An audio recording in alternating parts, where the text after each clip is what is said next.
What's up, y'all? I'm back. Hope y'all like my first video I did, man. Today, got to switch it up from anime a little bit, and we're gonna take it over to the TV review side of things. I just wrapped up season 2 of Luke Cage on Netflix, and man, if you ain't trying to go hear no spoilers, get your ass off this shit now. Go watch this shit and come back later, because today is the day of the event. I'm gonna try to keep it a little less than 20 minutes last time, man. I'm a little bit of a chatty patty. I can go on and on for this stuff because I love this shit. But let's go and dive into it. Luke Cage, man, season 2, smash hit, so much better than season 1. Things took right off from the jump. Had good narration, good music. Man, Luke started out with some issues, man. Him and Rosario wasn't hitting it off too smooth. If you're a fan of Rosario, you're gonna be a little disappointed because she probably gone for the series after like 3 or 4 episodes there. She ain't dead.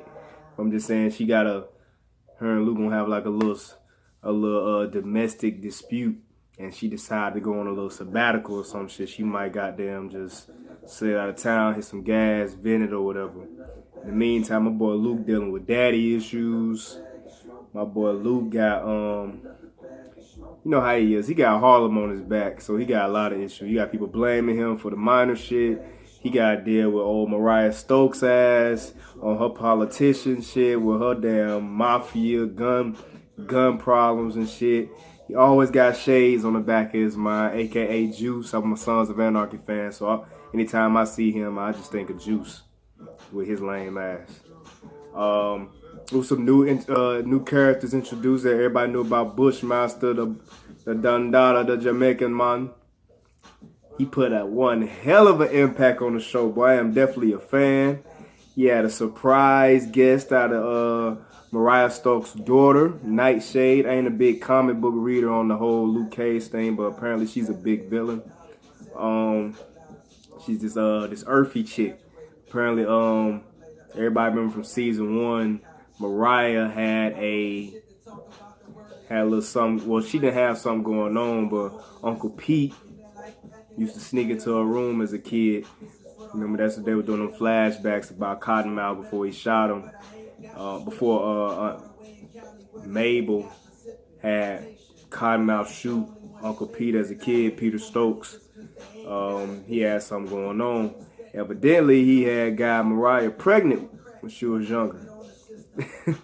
And that led to Nightshade. That it was a little thing where she was Mariah was losing a lot of interest as a politician. They thought it would be a good her PR campaign managers thought it would be a good look if she got her daughter back in her mix for her campaign, and she had gained back some voters and support. So that was a good shock when she walked in on this chick that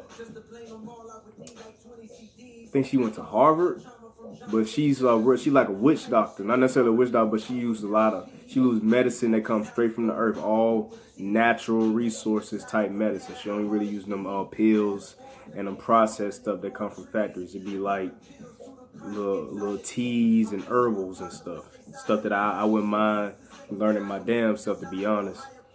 Luke Cage, man, besides they had him doing some of everything, and they opened up with Luke Cage becoming like a damn media pariah. He got his own damn cameraman following him every damn where, doing crazy shit. Hell, he got so big where Ty Bowles for the New York Jets gave him his own combine. That boy ran a 3.7 in the 40. They had like a 24-foot broad jump. That boy Luke Cage is a monster. But as all the fun shit and the goofy shit went by and shit started to get real, it had like a black... Hold on, this is my shit, boy. Cole, my niggas. Don't medicate. All right, let me stop bullshitting. But yeah, they had like a black Godfather feel. Every time you look up, man, Mariah was on some ain't no witnesses, no case type shit. She was offing people. She was going through a mental spasms with her flashbacks and shit, dealing with her uncle and her grandmother. Man, bro. What else that was kind of crazy? Luke Cage and Bushmaster. Oh yeah, while Luke Cage was kind of like on his high horse, Bushmaster wasn't liking that shit. I mean, he was plotting on the Stokes the whole time, but he saw Luke Cage all over the TV so damn much, and he kept referencing how they were saying he was faster than Usain Bolt. You know, Jamaicans don't play that shit. The man say he was faster than Usain Bolt. You know I had to check him. He whooped his ass the first go around. I was a little surprised though, because when they had the trailer, they made it seem like Bushmaster had the same shit going on with him that Luke Cage had going on. Like maybe that doctor had more than one test subject, you feel me? So I'm like, oh shit. So we got to worry about a dude. Luke Cage got to worry about a nigga that's just like him, except he actually know how to fight. You know, Luke Cage, he ain't really have no training when it come to fighting. He was just a bulletproof, non-stop force. This dude, he had the same thing going, and he actually knows some Eddie from Tekken shit. And it was a wrap. He gave Luke them things that first go around, and they had everybody shook out in Harlem. Man, that boy lose all them sponsors and everything. Fuck them people telling him, fuck his 3740. You ain't, we not sponsoring you no more. But they end up having a cool ass round 2 on the bridge. That boy Bushmaster. No, before I get into that, yeah, I thought Bushmaster was on that same shit Luke Cage was on, but he wasn't. Evidently, he was a little special. Always, he was one of them kids that was able to like survive all them plagues and shit. Like it was some shit going on with those like some free flu shots in Jamaica. They killed all the kids that took it except his ass. And he got shot in the stomach one damn time, and some shit from Uncle Pete ass, because the whole deal with Bushmaster and the Stokes was that Bushmaster's father and Mariah Stokes' grandfather, I believe that's how it goes, were dishwashers in America, and they came up with the rum, this Bushmaster rum, and they the only two that knew the ingredients. They was gonna be business partners, split everything 50-50, even Harlem's Paradise, the club. And when everything went official, Bugsy Stokes shot Bushmaster's elder, and Bushmaster's elder, I believe that was his father, had shot Bugsy Stokes, Mabel's husband. Bugsy Stokes didn't die till later, but both of those men ended up dying, and Mabel Stokes and Bushmaster's mother had to come having a sit down along with Uncle Pete, and that smart ass lawyer had to have a sit down to discuss where the proceeds was gonna go to who. And Uncle Pete and Mabel was just laughing at her, just calling her like they beneath her. Jamaica just got a bunch of mosquitoes and shit. Like, fuck y'all, we ain't going no lawyers. And ultimately, she just basically just put the word out she was finna kill her ass. And that's what she did. They tried to have Bushmaster kill the kid because he didn't die the first go around. And that's when I go back to my point when he got shot. And they used some nightshade to heal his ass. And that's what kind of got him and Mariah Stokes' daughter kind of cool, because she was like the only chick making natural nightshade. And every time he did his little exploits throughout the series, he needed to get some nightshade. That was kind of like his steroids. And when he used that shit, he was kicking niggas' ass. He hit that nigga Luke so hard with a punch, he gave him a concussion. Luke didn't know how to act on that. But that goes to my point when I was talking about they had a rematch on the bridge. And the rematch was real. Good ass blows on both ends. Both brothers put in a good shot on each other, but Luke really won that shit. That boy Bushmaster just had to pull some shit out of his ass and blow some shit in his face to paralyze Luke so he could kick his ass off the bridge. And that was the first time I thought to reference to what Mariah was talking about in season 1, when Cottonmouth was like, the brother can't no bullet kill him, and she was like, can he swim? Can you poison him? I thought Luke Cage's ass was finna die. Brother was paralyzed, like froze, and got kicked into a river. And if you can't move your limbs underwater, I don't give a damn how bulletproof you is. I thought his ass was gonna be dead. He somehow snapped out of that shit when he thought of his mama. Came back And he had to go a whole nother round with Bushmaster. But in the meantime, Bushmaster thought his ass was dead. He was living high. He had took all of Mariah money, took her club, drunk the Bushmaster. He was feeling like the man, but that wasn't enough for him because bruh, Shawty killed his mama and his daddy. He wanted to smell blood under the flames. And he fucking kicked in. He walked in on Mariah's shit and her daughter and tried to burn her ass alive. But thank God, Luke Cage, her worst enemy, came and saved the day. Came and rescued her ass. She ended up getting arrested and shit. But Luke Cage rescued her. And they ended up making her fuck with her. Mariah was in prison and shit. There was a lot of little stuff going on where she ended up becoming the top dog in prison or whatever. Oh yeah, we got surprise cameos from that boy Danny Rand, Iron Fist. He was dope. He was real way more chill. He wasn't on that damn, I don't know what he had going on in Iron Fist. He was a little too complex in it. Yeah, I liked him a little better in Defenders, but he definitely seemed like to have himself well together, and he know his purpose a lot more. He was on chill. Only thing bro was walking around with shoes when he was helping Luke Cage fight and shit. But fast forward to like the end of the series, man. I wasn't feeling how Shades and Mariah, like I thought they were just gonna be on some partner shit. That little whole couple shit was throwing me off. I mean, Black don't crack, but Mariah just wasn't my cup of tea. Now Misty can still get a robotic arm and all. Oh yeah, I ain't even talking about Misty. Misty, you seen Defenders? She had got her arm chopped off in Defenders, so they started the series off a little slow with her.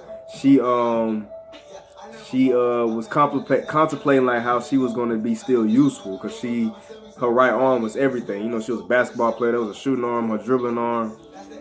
Taking that away from her was fucking with her a little bit at the beginning. Everybody was just telling her that, bro, like, man, everybody knows you the top investigator in the city. You say the city. Just sit your ass down, take a pension.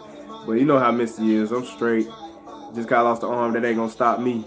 And Danny Rand hooked her up with a clutch ass arm. And after she got used to that shit, she was the same old Misty, except she had an even stronger right hook for your ass this time around. You know, she even got back in the club scene and was letting brothers choose.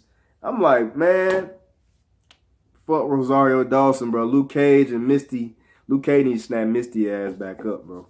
Dead ass. But back to Shades nasty ass. Shades and Mariah, it was a little thing. They kissing on each other, fucking on each other. And Shades on strike 3.